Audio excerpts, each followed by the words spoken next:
Hello and very warm welcome to all of you. कैसे हैं आप सब? मैं आपका मेंटर और आप देख रहे हैं लर्निंग इंग्लिश विदाउट रूल्स का वही स्पेशल सेशन जिसमें मैं प्रीवियस ईयर के सेट के आंसर और डिटेल एक्सप्लेनेशन के साथ आपके सामने उपस्थित होता हूं। अभी तक 10 सेट के आंसर आप तक पहुंचाए जा चुके हैं। लगभग हमने 150 से ज्यादा क्वेश्चन को सॉल्व किया है। साथ ही उसमें जितने भी ग्रामेटिकल नॉर्म्स थे मैंने उसकी चर्चा भी आपके सामने जितने डिटेल तक संभव था वो कर पाया। उम्मीद करता हूं कि अब आपके लिए ये सेट आसान लग रहा होगा और साथ ही आपके अंक भी धीरे धीरे बढ़ रहे होंगे। एरर स्पॉटिंग में जानकारी के साथ साथ अपने आप पर भरोसा बहुत जरूरी है। साथ ही आप फोकस्ड होकर के जब भी क्वेश्चन को बना रहे होते हैं उस समय आपका ध्यान विचलित नहीं होना चाहिए, वरना अगर एक जरा सी चूक होगी तो आपके सेंटेंस को देखने में गड़बड़ी हो सकती है और आपका वो क्वेश्चन गलत हो सकता है। इसलिए जब कभी भी एरर के क्वेश्चन बनाते हैं, और यहां पर मैं सेट में 15 क्वेश्चन देता हूं, एक समय होता है बहुत सारे बच्चों के साथ ये समस्या होती है कि 5 क्वेश्चन के बाद वो इरिटेट होने लगते हैं। तो आप ऐसा कर सकते हैं कि जैसे आप रीजनिंग बना रहे हो, रीजनिंग का एक सेट बनाया और उसके बाद बीच में आप 5 क्वेश्चन बनाइए, फिर उसके बाद मैथ्स की सेट बनाइए और फिर उसके बाद 5 क्वेश्चन बनाइए, या आप 10 भी बना सकते हैं। पूरे एक बार में 15 क्वेश्चन, अगर जो बिगनर्स हैं मैं उनकी बात कर रहा हूं, जिनको की इरिटेशन होती है, वो इरिटेट हो जाते हैं, मन उब जाता है, लगता है कि अब दिमाग काम ही नहीं कर रहा है एरर स्पॉटिंग में। तो ये एक बहुत जरूरी स्ट्रैटेजी है कि आप 5-5 के टुकड़े में 3 बार में उसको सॉल्व करें, या 10 और 5 के 2 टुकड़े में सॉल्व करें, क्योंकि एग्जामिनेशन में कभी भी 15 क्वेश्चन आपको बहुत कम अब नहीं पूछा जाता है। पहले ऐसा था कि इंग्लिश में 15 क्वेश्चन, 50 क्वेश्चन की टेस्ट होती थी तो उसमें 15 क्वेश्चन भी कई बार एरर से रहा है। ऐसे एसएससी के बच्चों को मैं ये बात नहीं कह रहा हूं क्योंकि उनके लिए 20 एरर के क्वेश्चन पूछे जाते हैं, तो एसएससी वाले 15 को एक बार में ही ट्राई करने की कोशिश करें। और यहां पर अब मैं आपको सलाह दूंगा कि इसमें आप समय अपने तरफ से जो है जरूर लगाएं, एक टाइमर, एक स्टॉप वॉच लगा करके, और तब इसे सॉल्व करने की कोशिश करें। क्योंकि जैसे जैसे एग्जामिनेशन, देखिए बहुत सारा समय देकर के बनाने में कोई बहादुरी की बात नहीं है, क्योंकि एग्जामिनेशन हॉल में 5 क्वेश्चन है, बहुत ज्यादा समय देंगे आप तो 5 मिनट, इससे ज्यादा समय आपके पास है नहीं। तो 15 क्वेश्चन के लिए आप अभी फिलहाल शुरुआत में 2-3 दिन 4 दिन तक 15 मिनट का समय लगाएं। ऐसे कोशिश करें कि 10 मिनट में हम 15 क्वेश्चन सॉल्व कर पाए, ये आपके लिए बहुत अच्छा होगा। आज हम यहां पर उपस्थित हुए हैं सेट 11 के आंसर और डिटेल एक्सप्लेनेशन के साथ। जो बच्चे इस सेट को नहीं बनाए हैं, वीडियो को यहीं पर पॉज कीजिए, पहले डिस्क्रिप्शन में दिए गए लिंक से क्वेश्चन डाउनलोड कीजिए, फिर उसको सॉल्व करने की कोशिश कीजिए, और जब सॉल्यूशन कर लेते हैं आप, तब यहां पर वीडियो के साथ चलकर उसके आंसर और डिटेल एक्सप्लेनेशन को समझने की कोशिश कीजिए कि आपसे गलती कहां पर हुई है। तो चलिए बिना देरी किए हुए आपकी आंसर सीट, नोटबुक और पेन लेकर तैयार हो जाइए। देखते हैं कि सेट 11 में दिए गए 15 क्वेश्चन के आंसर क्या है और उसके पीछे कौन कौन से ग्रामेटिकल नॉर्म्स लगे हुए हैं। चलिए देखा जाए।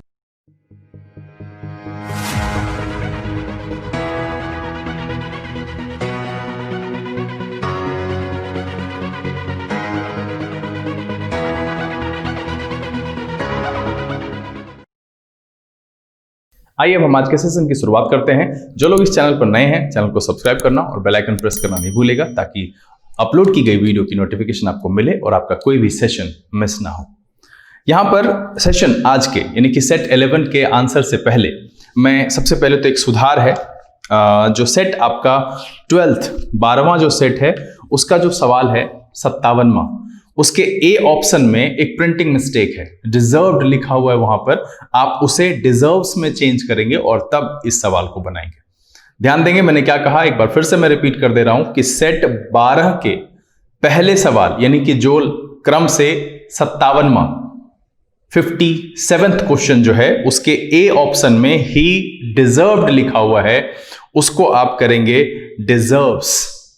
सीधा सा है, चेंज कर देंगे। ये प्रिंटिंग मिस्टेक है जो कॉर्पोरेट बैंक पीओ एग्जाम 2/9/2007 में पूछा गया था, वहां पर डिजर्व्स है, इसको चेंज करेंगे और उसके बाद इसे बनाने की कोशिश करेंगे।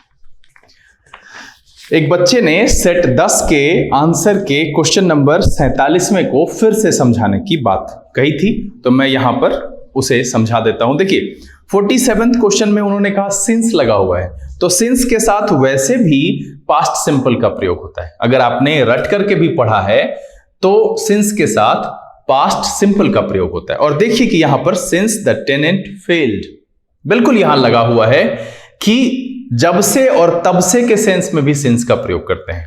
तो यहां पर सीधा है कि since the tenant fail to pay his rent on time. तो देखिए सिंस के साथ सबसे पहले तो यहां पर लगा हुआ है आपका V2 जो कि सही फॉर्मेट है। अब इस सवाल में एक वर्ड है लास्ट में प्रिमाइज, और प्रिमाइज का मतलब होता है आधार या प्रतिज्ञा, जो कि इस जगह पर फिट नहीं बैठता है। यहां क्या है कि कह यहां रहा है कि उसने जब जो फेल हो गए रेंट देने में, तो लैंडलॉर्ड ने उसे अपने घर जाने से मना कर दिया, मतलब जो प्रेमाइजेस को एक्सेस करने से मना कर दिया। तो यहां पर प्रेमाइजेस होना चाहिए, यह शब्द वाइज गलती है, इसका सिंस से कोई लेना देना है ही नहीं। और वैसे भी सिंस के साथ हम V2 का प्रयोग करते हैं, जो कि यहां पर बिल्कुल सही किया गया है और ठीक ढंग से किया गया है। तो उस लिहाजन वो ठीक है, यहां शब्द की गड़बड़ी है। प्रेमाइज एक वर्ड है जिसका अलग मीनिंग होता है, जो कि हमारे क्वेश्चन के संदर्भ के हिसाब से फिट नहीं बैठ रहा है। यहां पर प्रेमाइजेज होगा, उसका मतलब होता है घर, अहाता, कैंपस, यानी आप जिसको जहां रेंट लेकर के आप रह रहे हैं उसके लिए ये प्रेमाइजेज शब्द यहां पर यूज हुआ है। इसमें से एस मिसिंग है और तब जाकर के ये सही होगा, और इसीलिए 47वें का जो आंसर था वो था डी। चलिए आज हम सेट 11 की बात करेंगे, और इसमें यहां पर हर एपिसोड की तरह आपको क्वेश्चन दिखेगा। जो पहला सवाल है वो है 42वां, यानी 142वां सवाल है। देखेंगे एक एक करके सवाल देखते हैं और फिर उसके हम एक्सप्लेनेशन को आपके सामने रखते जाते हैं। कह रहा है there will be several new visa application centres opened in metros across the country to easy. सबसे पहले यहां समझिए कि ईजी जो है वो एक एडजेक्टिव है, और टू के साथ वर्ब का वन पहला फॉर्म लगेगा। इसका जो वर्ब वाला फॉर्मेट है वो है ईज। जी हां, मतलब है ईज, मतलब होता है आसान बनाना, आसान करना, और इसका ये एडजेक्टिव है इजी टास्क, है ना। तो इजी एक एडजेक्टिव है, ईज उसका एक वर्ब वाला फॉर्मेट है, और यहां जो लिखा हुआ है country to ease the pressure on embassies, तो यहां पर 2 + V1 के फॉर्मेट को ठीक करेंगे और इजी को हम उसके वर्ब वाले फॉर्मेट में बदलेंगे। ईज ये आपका V1 हो जाएगा, और आपको पता है कि 2 + V1 का फॉर्मेट हम यूज करते हैं इंफिनिटिव विद 2 में। तो यहां जो आंसर हो जाएगा 42वें का वो हो जाएगा डी। हमने यहां पर क्या किया है ये आपको आसानी से समझ में आ गया होगा कि इजी एक एडजेक्टिव है, मुझे उसके वर्ब के फॉर्मेट में उसे चेंज करना था, और इजी का वर्ब वाला जो फॉर्मेट है वो होता है ईज, और इसीलिए इसके साथ टू ईज हो जाएगा और तब ये सेंटेंस सही हो जाएगा। चलिए अब है आईडीबीआई बैंक ऑफिसर एग्जाम 17/6/2007। चलिए देखते हैं 43वां सवाल है। कह रहा है villagers want to build a bridge crossed. अब देखिए यहां पर एक प्रेपोजिशन का यूज है, हम उसकी बात करते हैं। अक्रॉस एक है, इसका जो एक होता है ऑन द अदर साइड, इस सेंस में यूज होता है, मतलब के उस पार, और दूसरा जो इसका होता है वन साइड टू अनदर, मतलब एक छोर से दूसरी छोर तक, है ना। तो यहां जो है इस पार से उस पार तक हिंदी में समझिए, और के दूसरी तरफ, इस सेंस में हम अक्रॉस का इस्तेमाल करते हैं। और क्या कह रहा है villagers want to build a bridge across the river. जब भी ब्रिज बनेगा तो एक तरफ से दूसरी तरफ, यहां क्रॉस्ड लिखना बिल्कुल गलत है, यहां आप इसे बदलेंगे। अक्रॉस एक प्रेपोजिशन है, इसका ये दो यूज है, मोस्ट प्रोबेबली हम इसी अर्थ में इसका प्रयोग करते हैं।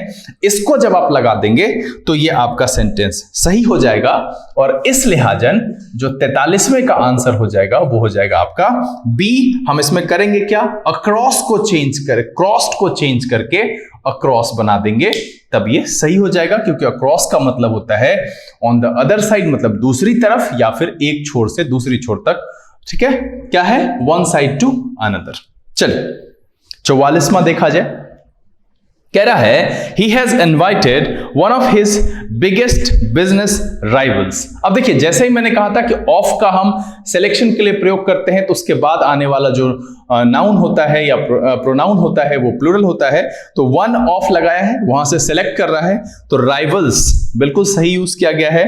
To his office to discuss the merger, to his office to discuss the merger, बिल्कुल यहां पर कोई भी गलती नहीं है और ही के हिसाब से हिज ऑफिस भी बिल्कुल सही है कि ही हैज इनवाइटेड, और हैज के बाद V3 भी लगा हुआ है। दैट मीन्स कि ये पूरा सेंटेंस हमारे सारे ग्रामेटिकल नॉर्म्स, जिसमें कि पहला है has, have, had plus V3 बिल्कुल लगा हुआ है। वन ऑफ यानी कि सिलेक्शन का प्रयोग किया गया है, उसके बाद नाउन प्लूरल, तो राइवल्स लिखा हुआ है वो भी ठीक है। टू हिज ऑफिस वो भी बिल्कुल सही है, ही के हिसाब से जो हिज लगा हुआ है। उसके बाद कह रहा है to discuss, two plus P1 लगा हुआ है। डिस्कस का मतलब होता है कि उस पर विचार करने, कंसिडरेशन के लिए, डिस्कशन के लिए, जो क्या अच्छा है क्या बुरा है, तो वो भी ठीक है। द मर्जर, और मर्जर के बारे में तो बिल्कुल यहां पर सारी चीजें सही है, और इसीलिए जो 44वें का आंसर हो जाएगा वो हो जाएगा नो एरर, एंड ऑप्शन होगा आपका ई। ये क्यों नो एरर? देखिए, बहुत सारे बच्चों के मन में और उनकी एक आदत होती है, जो कि मैंने इससे पहले भी अपने एक सेशन में चर्चा की थी, वो ये कि बच्चों को हमेशा से ये लगता है कि अगर सेंटेंस एरर स्पॉटिंग का है तो इसमें कोई ना कोई एक गलती होगी, ए से लेकर के डी तक में ही आंसर वो जो है टिक करते हैं। बहुत सारे बच्चे ऐसे हैं जब उनको कुछ समझ में नहीं आता है तब वो नो एरर टिक करते हैं। तो ऐसी आदत से बचिए। आपको जहां तक समझ में आता है आप उतना ही करें। आप कोशिश ये करें कि आप उतने ही क्वेश्चन को बनाएं जितने पर आपकी समझ है और पकड़ है, आप अच्छा कर पाते हैं। अदरवाइज क्या होगा कि आपका अटेम्प्ट 15 होगा लेकिन जो मार्क्स आएगा ना वो गड़बड़ हो जाएगा। तो अगर आप सोचो कि 15 में से 10 बना रहे हो, 10 का 10 सही है, तो आपकी एक्यूरेसी 100% की हो जाएगी। तो समझना बहुत जरूरी है। और जो 10 मिनट 15 मिनट का समय मैंने कहा है, आप उस 15 मिनट में 10 क्वेश्चन ही बनाइए, बट 10 तो आ गए ना आपके पॉजिटिव। तो ये आदत डालनी बहुत जरूरी है। चलिए 45वां देखिए, 45वां सवाल कह रहा है to avoid any interruption, to avoid any interruption during the presentation he checked all the system. अब देखिए, ही checked all the systems, system। अब देखिए, all का मतलब क्या हो जाता है कि उस ऑफिस में जितना है सब, लेकिन यहां पर क्या है कि जब कह रहा है कि to avoid any interruption during the presentation, that means कि किसी एक कमरे जहां पर की प्रेजेंटेशन होगा उसके सारे सिस्टम को, तो यहां इसको हटा करके एंटायर कर देंगे। तो एंटायर का मतलब जो होता है वो होता है ऑल ऑफ अ ग्रुप, मतलब किसी एक ग्रुप का। अब देखिए कि कहीं पर प्रेजेंटेशन होना है, ये बड़ा ही मतलब बहुत समझदारी वाला सवाल है, और मुझे लगता है कि आप सब में से लगभग, मैं ये नहीं कह रहा हूं कि सबका, लिख करके सूचित जरूर करें। और हाँ, एक और चीज है कि आप लोगों के कमेंट में कमी है, या तो आप लोग बना नहीं रहे हैं, एपिसोड जा रहा है, देख रहे हैं, जस का तस सर अपना काम कर रहे हैं, मुझे इससे क्या मतलब। तो भाई साहब, एग्जामिनेशन आपकी है, और अगर आपको ये लगता है कि आपके इंस्टीट्यूट नहीं खुल रहे हैं, तो इंस्टीट्यूशंस नहीं खुलने की वजह से आपके एग्जामिनेशन कैंसिल होने के चांसेस हैं, या एग्जामिनेशन नहीं होगा, तो इस सब गलतफहमी में ना रहें। अब लगभग देखिए कि एग्जामिनेशन की डेट्स आ रही है, नई वैकेंसीज आ रही है, बिहार SI के लिए भी वैकेंसी आई। बिल्कुल आप इस चीज को देख सकते हैं कि ये कहीं ना कहीं सिग्नल है कि दुनिया सामान्य होने की तरफ जो है अब चल पड़ी है। इसलिए आपका मेहनत करना बहुत जरूरी है। बनाइए, लिखिए, लिखकर सूचित करिए कि आपको कितना अंक आता है। और अगर आप ये चीज नहीं लिखते हैं, दैट मीन्स आपकी लापरवाही स्पष्ट दिखती है। मैं इसमें कुछ कर नहीं सकता हूं, मैं आपके लिए एपिसोड्स लाता रहूंगा, ये बंद नहीं होगा। मैंने आपको कहा है कि 21 सालों के क्वेश्चन को मैं सॉल्व कराऊंगा, बिल्कुल कराऊंगा बहुत जल्द। एक दिन में शाम के समय में एरर के एपिसोड, और सुबह में जो आपका चलता है रेगुलर सेशन, वो भी आएगा। मैं कुछ उपाय में लगा हुआ हूं ताकि सुविधा हो जाए और आसानी से मैं एपिसोड शूट करके आप तक पहुंचा सकूं, इसीलिए थोड़ी सी इधर उधर हो रही है।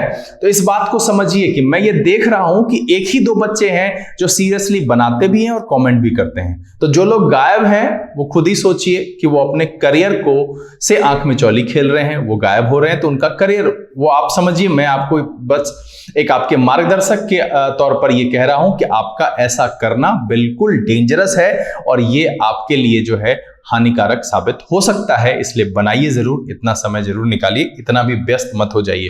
चलिए, तो मैंने यहां पर क्या कहा कि देखिए सीधा सीधा कह रहा है कि to avoid any interruption during the presentation, तो यानी प्रेजेंटेशन किसी एक कमरे में होगा। अब पूरे हम कंपनी के सिस्टम को चेक करें, ऑल का मतलब सब हो जाता है, तो यहां पर क्या हो जाएगा कि वो मीनिंग बड़ा व्यापक है ऑल का, तो ये सही नहीं है। हम उस यहां एंटायर जब लिखते हैं तो ऑल ऑफ अ ग्रुप हो जाता है कि एक ग्रुप के सारे, तो प्रेजेंटेशन के लिए जो रिस्पॉन्सिबल सिस्टम है उसकी जांच वहां पर की गई, इसीलिए ही checked entire system the previous day, तब सही हो जाएगा आपका। और इसीलिए जो है आपका आंसर हो जाएगा इसका 45वें का, वो हो जाएगा सी। हम क्या करेंगे, सीधा सीधा ऑल को रिप्लेस करेंगे एंटायर से और बिल्कुल यहां पर सही हो जाएगा। चलिए अगला सवाल देखा जाए, 46वां। देखिए 46वां में कह रहा है कि it is the government responsibility. अब देखिए कि क्या है ना, पोजेशन के लिए हम दो उपकरण का प्रयोग करते हैं, ऑफ का और एपोस्ट्रॉफी एस का। इसके लिए बेसिक में मैंने ऑलरेडी जो है एपिसोड बनाया हुआ है, मैं वहां यहां पर इसको लिंक में डाल देता हूं कार्ड पर, आप उसे रोक करके देख लीजिए। या ये समझिए कि जब हम का, की और के इसका सेंस देते हैं, दैट मीन्स कि हम रिलेशन का सेंस देना चाहते हैं, तो हम क्या करते हैं कि ऑफ या एपोस्ट्रॉफी एस का प्रयोग करते हैं। तो एपोस्ट्रॉफी एस जो है वो क्या करते हैं, लिविंग के साथ यूज होता है, जैसे राम्स ब्रदर, और ऑफ का प्रयोग हम हमेशा से नॉन लिविंग के लिए करते हैं। इस पर खैर व्यापक जो है इसका प्रयोग है, अगर ऐसा समय रहा तो हम जरूर बताएंगे। ऐसे मैंने यहां कार्ड में ऐड कर दिया है, आप उस एपिसोड को जाकर के बेसिक में देखिए। तो यहां क्या है कि it is the government responsibility, नहीं गवर्नमेंट्स रिस्पॉन्सिबिलिटी, और यहां जो लिखा हुआ है GOVERNMENT, इस पर एपोस्ट्रॉफी एस जोड़ेंगे, तब हो जाएगा कि सरकार की जिम्मेदारी। ऐसे सरकार जिम्मेदारी ठीक नहीं लग रहा है यहां पर। एपोस्ट्रॉफी एस जब रिलेशन इंडिकेट कराना होता है तो हम ऑफ या एपोस्ट्रॉफी का यूज करते हैं, और इसीलिए जो 46वें का आंसर हो जाएगा वो हो जाएगा आपका ए। इसमें हम क्या करेंगे, एपोस्ट्रॉफी एस जोड़ देंगे। चलिए 47वां देखा जाए। 47वें सवाल में एनी का प्रयोग है। सबसे पहले तो ये देखिएगा कि ये नेगेटिव के साथ यूज होता है और इंटरोगेटिव के साथ यूज होता है, ठीक है। नेगेटिव सेंटेंस और इंटरोगेटिव सेंटेंसेस में इस्तेमाल होता है। इसको हम सिंगुलर प्लूरल के साथ इस्तेमाल कर सकते हैं, बस इतना ही ध्यान रखना है। अभी बात इतनी सी है, मैं इसके पूरे डिटेल पर जाऊंगा तो ये पूरा एक सेशन हो जाएगा। एनी को अगर मैं बताऊं, यहां पर कह रहा है कि the management is not willing to make. अब यहां पर है कि नॉट लगा हुआ है पहले से, ठीक है। अब सम का प्रयोग जो है वो एफर्मेटिव के लिए होता है, जी हाँ, एफर्मेटिव के लिए करते हैं। तो सिंपल सी बात है कि यहां पर सम मेक सम कंसेशन बिल्कुल यहां पर नहीं होगा, और जब नॉट लगा हुआ है तो आगे फिर वैसे भी जो आप पढ़ेंगे इसको, क्या कह रहा था, management is not willing to make no concession, नहीं एनी कंसेशन। क्या है, मेक एनी कंसेशन। जब यहां पर पहले ही लगा हुआ है नॉट विलिंग, तो इधर आपको कुछ ऐसा शब्द रखना होगा जो मीनिंग सार्थक हो जाए, और इसीलिए हम यहां पर एनी का प्रयोग करेंगे, नो को हटा देंगे, और तब जाकर के ये मेरा सेंटेंस जो है वो सही हो जाएगा। 47वें का आंसर हो जाएगा सी। हम क्या करेंगे इसमें, 47वें का 47th का आंसर हो जाएगा सी। हम यहां से नो का को हटा देंगे, उसको रिप्लेस करेंगे किससे, एनी से। और हमने एनी क्यों प्रयोग किया, सम क्यों नहीं किया, मैंने इसका भी रीजन आपको बता दिया कि सम का प्रयोग एफर्मेटिव में करते हैं, एफर्मेटिव में किया जाता है, और एनी का प्रयोग जो है नेगेटिव एंड इंटरोगेटिव में करते हैं। तो इसीलिए जो है हमने यहां पर जो है नो को हटा करके एनी का प्रयोग किया। चलिए अगला सवाल देखा जाए। यह सवाल है कॉर्पोरेशन बैंक पीओ एग्जाम 2/9/2007। अब देखिए कह रहा है द कंपनी हैज लॉन्च्ड। सबसे पहले कंपनी सिंगुलर, हैज लगा हुआ है, लॉन्च्ड V3 है, बिल्कुल सही है। अ क्रिएटिव मार्केटिंग कैंपेन, अ क्रिएटिव मार्केटिंग कैंपेन, यहां पर ए का प्रयोग भी ठीक है। क्रिएटिव को लिखेंगे अगर हिंदी मीनिंग वाला जो मैंने बताया था तो क होता है और इसलिए ए लगाएंगे, ऐसे सुनने में भी ये कॉन्सोनेंट साउंड कर रहा है, that's why a creative marketing campaign to reach its rural customers. यहां पर फॉर का प्रयोग बिल्कुल गलत है, यहां से हम फॉर को क्या करेंगे, हटा देंगे, तब यह सही हो जाएगा कि the company has launched a creative marketing campaign to reach its rural customers. और इट्स जो लगा हुआ है वो आपको पता ही है कि सिंगुलर है कंपनी, इसलिए लगाए हम इट्स यहां पर जो है, और कंपनी जो है नॉन लिविंग है इसलिए हम हिज और हर बिल्कुल वहां पर नहीं लगाएंगे, इट्स लगाया है। और इसीलिए जो 48वें का आंसर हो जाएगा 48 का, वो हो जाएगा आपका सी, और तब जाकर के ये सेंटेंस सही हो जाएगा। चलिए 49वां देखिए, कह रहा है आफ्टर हर। 49वें सवाल में कह रहा है आफ्टर हर। अब देखिए हर के बाद क्या लिखा हुआ है, रिटायरिंग। तो आपको पता है कि रिटायर एक वर्ब है और ये जो है ये क्या है, पॉजेसिव एडजेक्टिव है। आपको पता है मैंने बताया था क्या है, ये पॉजेसिव एडजेक्टिव है, जैसे हिज है, हर है, योर है, उसके बाद एक नाउन लगता है। तो नाउन ये है बट इससे जो है इसका एक एप्रोप्रिएट नाउन है रिटायरमेंट। आपको पता है मैंने एफिक्सेस एंड रूट वर्ड में इसके लिए जो है MENT सफिक्स का इंफॉर्मेशन दिया था, यहां आप इस वीडियो के बाद उसको देख लीजिए। एफिक्सेस एंड रूट वर्ड की सीरीज के जितने भी एपिसोड हैं सब के सब मजेदार हैं और आपको उसको देखना जरूर चाहिए। जो भी सुपर बिगनर्स हैं, आप पढ़ चुके हैं पहले से, आपको जानकारी है, आप एग्जाम दे चुके हैं, फिर भी आपके लिए वो जरूर लाभप्रद होगा, आप उसको देखिए जरूर। तो यहां पर क्या हो जाएगा, रिटायरिंग की जगह पर रिटायरमेंट, तब जो है ये इसको पूरा करेगा, हर रिटायरमेंट। यहां पर कंफ्यूज नहीं होएगा, मैंने इसके लिए लिखा है पॉजेसिव एडजेक्टिव, और ये जो है इसका नाउन, रिटायर एक वर्ब है, उसका फॉर्मेट है नाउन वाला रिटायरमेंट, और तब जाकर के आपका जो सेंटेंस हो जाएगा क्या हो जाएगा कि after her retirement she established many institutions to train unprivileged but talented children, और तब जाकर के बिल्कुल ये सेंटेंस आपका सही हो जाएगा। इसीलिए जो 49th का आंसर हो जाएगा वो हो जाएगा आपका ए। हम क्या करेंगे इसमें, रिटायरिंग को चेंज करेंगे रिटायरमेंट में। चलिए 50वां सवाल देखा जाए।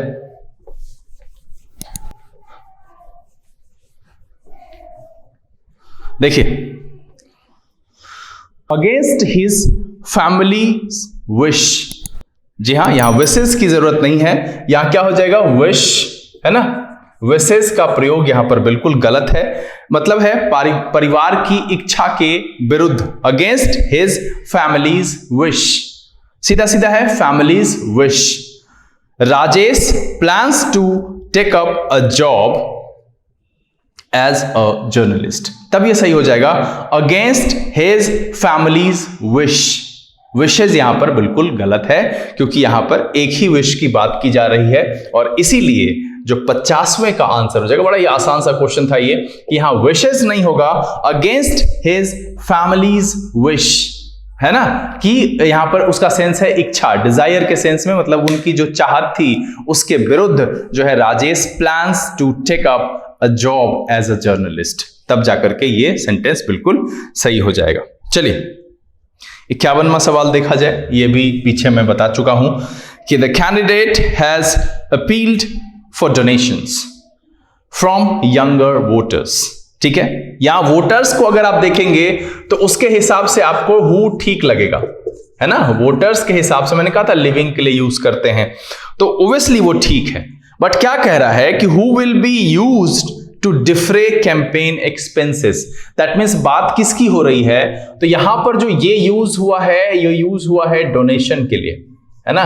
किसके लिए यूज हुआ है, डोनेशन के लिए, किसके लिए, डोनेशन के लिए। आपको देखो इस तरीके से क्वेश्चन में क्रिएट करता है कि सेंटेंस बिल्कुल आपको दिखेगा ऐसा कि एक नजर में हाँ ठीक है भाई, वोटर्स कहा है, लिविंग है, एंड दैट्स हु हम यूज करते हैं, लेकिन आगे जरूर पढ़ना चाहिए। मैंने ये कहा था कि क्वेश्चन को अंत तक जरूर पढ़िए कि the candidate has appealed for donation which will be used to defray campaign expenses, और इसीलिए ये डोनेशन के लिए हु का प्रयोग गलत हो जाएगा, यहां पर व्हिच का प्रयोग करेंगे और तब जाकर के ये सेंटेंस आपका बिल्कुल सही हो जाएगा और इसीलिए जो 51वें का आंसर हो जाएगा वो हो जाएगा सी।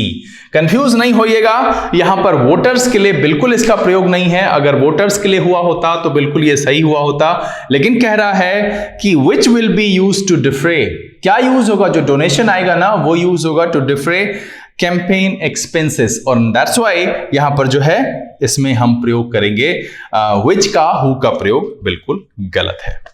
चलिए अब यहां पर देखा जाए 52 कह रहा है मोस्ट ऑफ दैट कंट्रीज हिली land is not only unsuitable for building but also for, सबसे पहले not only unsuitable for building but also for agriculture. अब सबसे पहले यहां पर बिल्डिंग की बात जो है वो सही नहीं है, इस जगह पर अगर आप वर्ड यूज करेंगे ना कंस्ट्रक्शन, तब ये सही हो जाएगा कि किसी भी प्रकार का कंस्ट्रक्शन, जरूरी तो नहीं है कि सिर्फ बिल्डिंग, ये इस तरीके का यहां कंस्ट्रक्शन लिखिए, किसी भी प्रकार की इंफ्रास्ट्रक्चर हो सकती है, हम कोई भी ढांचा वहां पर जो है बना सकते हैं। तो इसीलिए बिल्डिंग का इस सेंटेंस के हिसाब से एक तो व्यापक यूज नहीं है। दूसरा क्या है कि इसमें देखा जाए कि कह रहा है मोस्ट ऑफ द कंट्रीज हिली land is not only unsuitable for construction but also for agriculture. अब आपको यहां पर सबसे पहले तो नॉट ओनली बट ऑल्सो का सवाल है, तो एक चीज मैं आपको गौर से यहां पर बता देना चाहता हूं फिर से, जो कि आपको पहले बता चुका हूं कि बट ऑल्सो के बाद एक प्रेपोजिशन यूज हुआ है फॉर। करेंगे क्या, यहां पर दो गलती हो सकती है, ठीक है। देखिए क्या कि मोस्ट ऑफ द कंट्रीज हिली land is unsuitable not only for construction but also for agriculture, तब जाकर के ये सही होगा। तो इसमें हम इसको सी का ही एरर मानते हैं कि ये जो अनसुटेबल है वो नॉट ओनली से पहले होगा, और जो यहां बिल्डिंग है वो कंस्ट्रक्शन से जो है रिप्लेस हो जाएगा, हम वहां पर कंस्ट्रक्शन का प्रयोग करेंगे, तब जाकर के ये सेंटेंस मेरा सही होगा। कि क्या हो जाएगा कि मोस्ट ऑफ द कंट्रीज हिली land is unsuitable not only for construction, तब सही होगा। तो हम सी पार्ट को ही गलत मानते हैं और इसीलिए जो 52 का आंसर हो जाएगा सी। सबसे पहले कि सी में जो अनसुटेबल हुआ है वो बी में यूज होगा नॉट ओनली के पहले, और जो सी में बिल्डिंग हुआ है वहां पर कंस्ट्रक्शन लिखेंगे तो वो ज्यादा व्यापक मीनिंग देगा कि कंस्ट्रक्शन किसी भी प्रकार का हो सकता है, कोई इंफ्रास्ट्रक्चर हो सकता है, सड़क बनाते समय ब्रिजेस हो सकते हैं। तो बिल्कुल यहां पर बिल्डिंग लिख करके जो है मीनिंग को सीमित करने की जरूरत नहीं है, और बिल्डिंग के साथ भी तो जो है आपको कोई ना कोई वहां पे शब्द अनसुटेबल लग रहा है, वो ठीक नहीं लग रहा है, सबसे बेहतर है कंस्ट्रक्शन, ज्यादा अच्छा है। Unsuitable not only for construction but also for agriculture, मतलब है कि कंस्ट्रक्शन किसी भी प्रकार का हो उसके लिए भी अनसुटेबल है, साथ ही साथ एग्रीकल्चर के लिए भी अनसुटेबल है। इसीलिए जो 52वें का आंसर हो जाएगा वो हो जाएगा आपका सी। चलिए 53वां देखा जाए। 53वें में कह रहा है कि it is now possible for customers to handle nearly all their transactions online. बिल्कुल ये इस सेंटेंस में कहीं भी कोई गड़बड़ी नहीं है, सेंटेंस में सारे ग्रामेटिकल नॉर्म्स ठीक ढंग से यूज किए गए हैं। दैट्स व्हाई 53 जो है वो आपका है नो एरर, और इसका जो ऑप्शन है वो है ई। क्योंकि देखिए हर एक शब्द, it is now possible for customers to handle 2+B1 nearly all their transactions online, बिल्कुल सही है, कहीं पर भी कोई गड़बड़ी नहीं है। चलिए 54वां देखिए 54th क्या कह रहा है कि the minister has recently announced. अब क्या है, हैज के साथ V3 लगा हुआ है, अनाउंस्ड बिल्कुल ठीक है, बीच में एक एडवर्ब लगाया, रिसेंटली बिल्कुल है, हाल ही में अनाउंस किए। अब कह रहा है detail insurance plan to meet the needs of the poor. अब यहां पर आपसे एक सवाल पूछता हूं, यहां पर डिटेलिंग होना चाहिए या डिटेल्ड होना चाहिए, ये बताइए आप। इसमें सोचिए कि क्या होगा, डिटेलिंग यूज करेंगे या डिटेल्ड यूज करेंगे। ये काम पहले से है ना, उसकी डिटेल एक्सप्लेनेशन आई तब तो उसको अनाउंस किया गया। इसीलिए मैंने पहले भी कहा था पास्ट पार्टिसिपल, जैसे मैंने क्या कहा था कि he has stolen a purse, तो हम इसको अगर कहेंगे तो कहेंगे स्टोलन पर्स, क्योंकि वो पहले ही चुरा लिया गया है, तब वो पर्स है, चुराई गई पर्स है। तो डिटेल्ड इंश्योरेंस प्लान की बात होगी। यहां पर डिटेल लिखना गलत है और डिटेलिंग नहीं होगा, क्योंकि भाई वो ऑलरेडी किया जा चुका है उसका डिटेल एक्सप्लेनेशन, और तब वो अनाउंस हुआ है। तो यहां पर क्या कह रहा है, the minister has recently announced a detailed insurance plan, और तब जाकर के ये बिल्कुल सही हो जाएगा। और इसलिए जो 54th का आंसर हो जाएगा वो सी। यहां पर कंफ्यूज नहीं होइएगा कि सर आप ये कैसे बता दिए, मैंने आपको इससे पहले एक जानकारी दी थी, अगर आपके जहन में वो हो, कि हम जैसे हम कहते हैं कि अ train is running and it is dangerous, तो आप इसको ऐसे भी लिख सकते हैं कि रनिंग ट्रेन इज डेंजरस। हमने यहां पर इसलिए लिखा कि मैं ये बताना चाह रहा था कि एक्शन वहां पर कंटिन्यू है, और उससे मैंने उसको प्रेजेंट पार्टिसिपल यानी कि एडजेक्टिव के तौर पर रखा।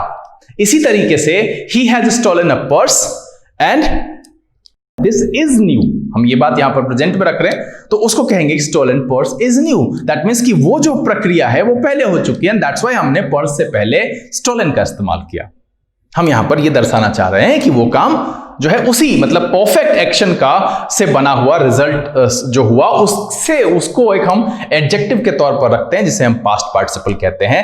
पास्ट में कोई काम हो जाए तो वो जब हम वर्ब के फॉर्म रखते हैं तो हम उस तरीके से उसको इस्तेमाल करते हैं, स्टोलन पर्स। और अगर अभी हो जाए तो हम क्या कहेंगे, जैसे रनिंग ट्रेन। हम उसको अगर कंटिन्यूटी दिखाना चाहते हैं और उसको हम एडजेक्टिव के तौर पर रखना चाहते हैं तो हम वहां से बी हटा देंगे और उसमें से हैज हैव हटा देंगे, तब ये आसानी से यहां पर फिट बैठ जाएगा। तो इसीलिए जो 54th का आंसर हो जाएगा वो हो जाएगा सी।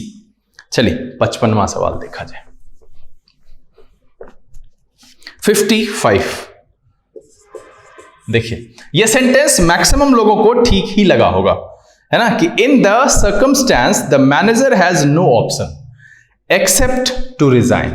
अब देखिए, एक्सेप्ट का जो मतलब होता है, इसका मतलब होता है एक्सक्लूड, है ना, टू रिजाइन। अब इसका सेंस अगर आप करेंगे तो इसका मतलब होता है बट नॉट, है ना। तो यहां पर क्या है कि ये ऑप्शन है ही नहीं सेंटेंस का, तो इसीलिए हम इसको जो हटाएंगे और इसको सीधे लिखेंगे बट, कि उसके पास कोई ऑप्शन नहीं है सिवाय रिजाइन करने के, है ना। एक्सेप्ट यहां पर गड़बड़ इसलिए हो गया कि एक्सेप्ट का मतलब होता है बट नॉट, ये समझ जाइए कि वो उसमें इंक्लूड नहीं करना होता है किसी चीज को, तब हम एक्सेप्ट को इस्तेमाल करते हैं एक्सक्लूड के सेंस में। एंड दैट्स व्हाई इस सेंस में यहां पर गड़बड़ी हो जाएगी कि उसके पास एक ही ऑप्शन बचा है। मेरा सेंटेंस यही कह रहा है कि उसके पास एक ही ऑप्शन बचा है कि रिजाइन करे। क्या है, in the circumstance the manager has no option but to resign. बिल्कुल, तब यहां पर ये सही हो जाएगा, और इसीलिए जो 55 में का आंसर हो जाएगा वो हो जाएगा डी। हम इसमें करेंगे क्या, एक्सेप्ट को हटाएंगे और जगह पर लगाएंगे बट, क्योंकि एक्सेप्ट का मतलब होता है एक्सक्लूड, या बट के संदर्भ में कहें तो बट नॉट। बट यहां पर सेंस है कि उसको अपनाना है कि भाई एक ही चीज ऑप्शन बचा है उसके पास, दैट्स व्हाई हम बट का प्रयोग करेंगे, बट नॉट का प्रयोग नहीं होगा, इसलिए उस लिहाजन एक्सेप्ट यहां गलत है। चलिए अब यहां पर देखिए 56वां और आज के सेट का आखिरी सवाल कह रहा है कि on account of its new investment rules more companies are planning for open its business in China. सबसे पहले तो फॉर इसके साथ ओपनिंग होना चाहिए, तो इसको सबसे पहले हम हटा देंगे टू ओपन, 2 + V1। हम इसी को रहने देते हैं, यहां से 4 को रिप्लेस कर देंगे, टू ओपन। क्या कह रहा है, on account of its new investment rules, यानी चाइना के जो इन्वेस्टमेंट रूल्स है नए, मोर कंपनीज आर प्लानिंग। अब कंपनीज है इसीलिए इट्स नहीं, क्या हो जाएगा, देयर। क्योंकि वो कंपनीज की बात कर रहे हैं, प्लुरल को बात कर रहे हैं, तो प्लुरल के ग्रुप का जो है हम प्रोनाउन वहां पर यूज करेंगे, इट्स का प्रयोग नहीं होगा। तो यहां पर क्या होगा, सबसे पहली गलती जो है वो डी वाले सेक्शन में है कि फॉर ओपन तो नहीं, फॉर ओपनिंग होना चाहिए, तो टू ओपन कीजिए कि ये योजना बन रही है, अभी हो नहीं रही है, ऐसा कुछ है नहीं। तो टू ओपन, वहां पर सबसे पहले 4 हटा दिया, 2 लगाया। अब है कि इट्स जब आगे देख रहे हैं तो चूंकि कंपनीज की बात कर रही है ना, कंपनीज प्लुरल है और उसके लिए इट्स का प्रयोग बिल्कुल नहीं होगा, वहां क्या प्रयोग होगा, देयर का प्रयोग होगा, और तब जाकर के ये सेंटेंस बिल्कुल सही हो जाएगा। और इसीलिए जो आज के सेशन का आखिरी सवाल है 56, उसका आंसर है डी। इसमें क्या करेंगे, सबसे पहले फोर्स को रिप्लेस करेंगे टू से, और इट्स को हम देयर में चेंज करेंगे क्योंकि चर्चा कंपनीज की हो रही है। उम्मीद करता हूं कि आप सबने अच्छे अंक प्राप्त किए होंगे और अभी जो बात मैंने बताई है, जितने ग्रामेटिकल नॉर्म्स आपके सामने रखे हैं, सब के सब अच्छे से आपको समझ में आ गया होगा। अगर आपके मन में कोई भी दुविधा, कोई भी सवाल रहता है, नीचे कमेंट लिखकर मुझे सूचित जरूर करें। साथ ही आपको यह भी लिखना है कि आपने कितने अंक प्राप्त किए, कौन सा गलत हुआ, क्योंकि आपको इसके साथ एंगेज होना बहुत जरूरी है। कि आप अगर मुझे ये नहीं बताएंगे, अपनी रुचि नहीं जताएंगे, तो कहीं ना कहीं मुझे लगता है कि बच्चों को मजा नहीं आ रहा है, सीख नहीं रहे हैं, तो हम भी हो सकता है कि शॉर्टकट मारें। ऐसा कोशिश नहीं करता हूं मैं ऐसा। मैं हर एक चीज को, हर एक पॉइंट को चाहे पीछे बता भी चुका हूं, तब भी आपके लिए सामने रखता हूं। क्या पता आज से कोई नया जुड़ा हो और वो देख रहा हो, तो इसीलिए मैं हर एक बच्चे को, हर एक व्यूअर को ध्यान में रख करके हर एक सवाल का आंसर बताता हूं कि जो कोई भी इस सेट को भी देखता है तो उसे एक भी सवाल ऐसा ना हो कि समझ में ना आए। उम्मीद करता हूं कि वीडियो आपको अच्छा लगा होगा, इससे बहुत कुछ आपको सीखने के लिए मिला। अगर ये वीडियो पसंद आया, आप इसे लाइक कर दें। अगर आपने चैनल सब्सक्राइब नहीं किया है, प्लीज सब्सक्राइब कर लीजिए और बेल आइकन प्रेस जरूर कीजिएगा, ताकि अपलोड की नोटिफिकेशन आपको मिले और आपका कोई भी वीडियो मिस ना हो। जो लोग पहले से जुड़े हुए हैं वो इसे ज्यादा से ज्यादा सोशल नेटवर्किंग साइट पर शेयर करें। पढ़ें, पढ़ाएं, खुश रहें, मस्त रहें। लाइक, शेयर और कमेंट में प्लीज कंजूसी ना करें।